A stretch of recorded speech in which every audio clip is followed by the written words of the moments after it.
Hi, welcome to Brazil. This is where I'm staying at Vagal Futuro. It's a really beautiful place, as you can see, and I've been giving classes here yet today, and then tomorrow, and Sunday I'll do a little bit of the class too. So we have a little break, so I thought I would take a moment and talk about vagal tank theory, which is something new that I've been looking into lately. And vagal tank theory has to do with it has to do with vagal tone and cardiac tone, and so the cardiac vagal control, I guess you could say. And so how well does your vagus nerve work? How well do you reset to baseline after a stressor? So I've been reading about vagal tank theory for the past few days, and I thought I would share a little bit of video with you.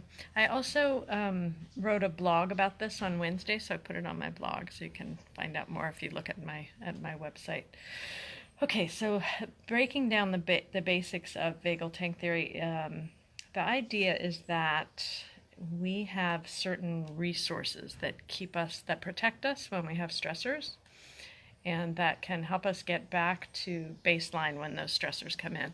And those resources, typically we think about those resources in one of two ways. Either we think about those resources in terms of the autonomic nervous system, or we think about those resources in terms of our social networks and support, or our psychological resources. And that's what most of the literature has been about, is one of those two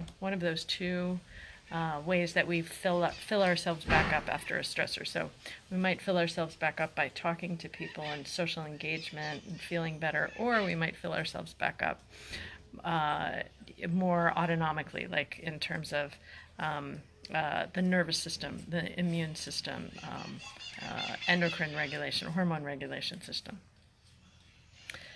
But what vagal tank theory does is takes into account all of those. Right? It takes into account the psychological resources, the social resources, as well as immune, hormonal, nervous system resources. So that's why I think it's kind of interesting. It's kind of an interesting theory, and it's a metaphor, obviously. If your tank gets drained too much, right? So you're constantly under a lot of stress. That's when it becomes difficult to refill. It becomes difficult to refill the tank, and it doesn't matter how much external resources you have. Internally, the nervous system is not resilient enough to be able to refill the tank. So the excessive stressors in our life can cause problems in terms of draining the tank completely and then being difficult to refill.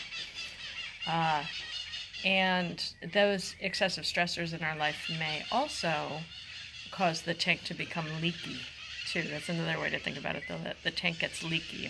And as the tank is leaky, that's another reason we don't refill. We can't replenish our resources.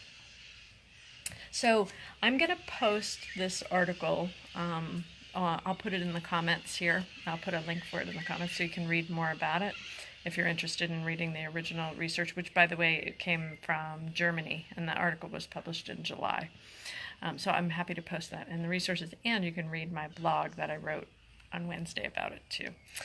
In the meanwhile, I'm here at the Institute of the Future in Brazil, and the topic I've been presenting on is the neuroscience of embodiment. So it certainly has a lot to do with the vagus nerve, and also I'm talking a lot about interoception, and how developing greater interoception helps us to develop more embodiment. As we are better embodied, we have a better sense of ourselves and our identity, and as we have a clearer sense of our identity, we can make better decisions, and we have more resources, essentially. So this is all, similar topics, similar information.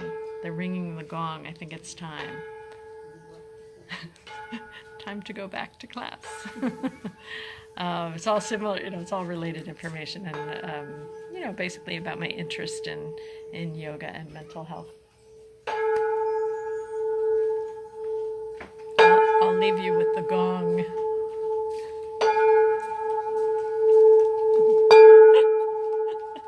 Okay, I'll see you next week. Namaste.